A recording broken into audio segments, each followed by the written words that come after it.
Assalamualaikum warahmatullahi wabarakatuh. Perkenalkan nama saya Nisa Fadila dengan NIM 2414187 dari kelas PBS 3C dengan dosen pengampu Ibu Yani Agus Priyani.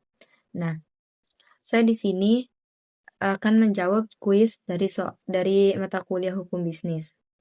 Yang dimana terdapat dua pertanyaan dari soal hukum bisnis.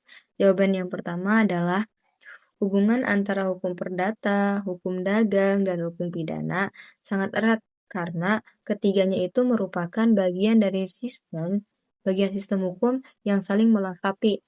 Nah, yang pertama, hukum perdata. Dia ini mengatur hubungan antar individu dalam masyarakat mengenai hak dan kewajiban, seperti perjanjian, harta, dan tanggung jawab. Yang kedua ada hukum dagang.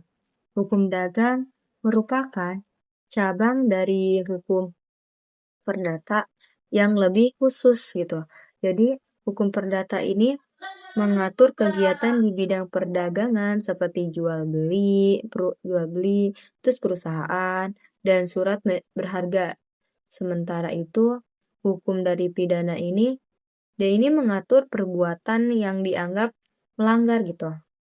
Ya, intinya melanggar norma-norma hukum yang ada di Indonesia. Nah, sehingga memberikan sanksi bagi pelanggarnya gitu. Ketiga dari hukum ini tuh tetap saling berhubungan karena dalam praktiknya suatu perbuatan dalam hubungan perdata atau dagang dapat pula mengandung unsur pidana. Misalnya contoh nih, penipuan dalam perjanjian bisnis seperti itu. Nah, itu jawaban dari pertanyaan yang pertama. Adapun pertanyaan yang kedua itu kan tentang persamaan dan perbedaan persekutuan komanditer sama perdata gitu kan.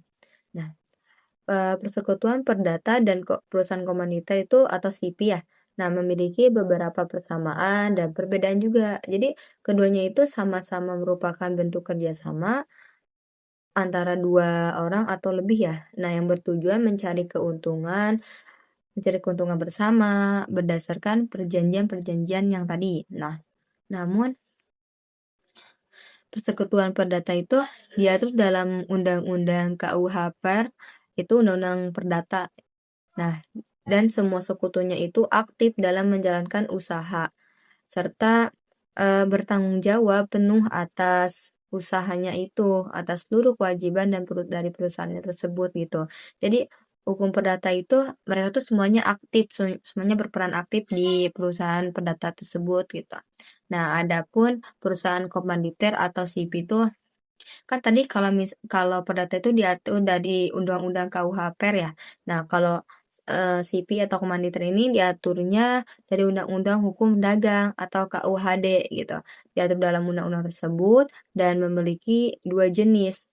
Kan kalau tadi perdata kan nggak ada memiliki dua jenis ya. Dia tuh semuanya aktif. Nah, kalau komanditer ini dia memiliki dua jenis. Jadi jenis yang pertama itu ada sekutu aktif yang dimana dia tuh mengelola usahanya dan bertanggung jawab penuh serta ya dia bertanggung jawab penuh di suku aktif ini. Kalau ada yang kedua tuh sekutu pasif ya hanya menanamkan modal saja dan bertanggung jawab sebatas modal yang disetorkannya saja gitu.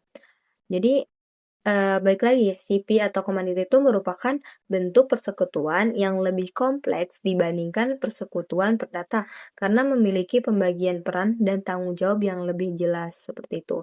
Mungkin hanya itulah yang dapat saya sampaikan. Kurang lebihnya mohon maaf. Wassalamualaikum warahmatullahi wabarakatuh.